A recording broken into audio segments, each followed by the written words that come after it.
Hello there. So you want to know how you can simply go ahead and set up Gmail signature. This is going to be the only video that you'll ever need to watch on the internet. So with that being said, let's just get straight into the video. First things first, simply go ahead and open any browser that you use and simply go ahead and search for gmail.com and make sure that you are logged in into the account that you want to go ahead and set up your signatures with. So all you need to do is on the top right, there is going to be this gear icon. Simply go ahead and click on that, which is going to be the settings, and click on see all settings. Once you do that, simply scroll all the way down until you go ahead and find this signature section right over here.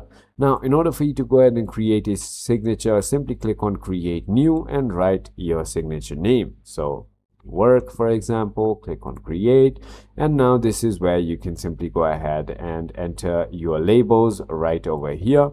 And once you do that, it's going to simply go ahead and add your signatures to new mails when you go ahead and select it right over here. So for new mails use, simply select the signature that you want. On reply, you can choose something else as well. And that is about it. So for example, if I create a new mail now, it's going to go ahead and have the signature on the bottom. So that is about it. I hope this video was helpful to you. If it was, hit that like button and I'll see you on the next one.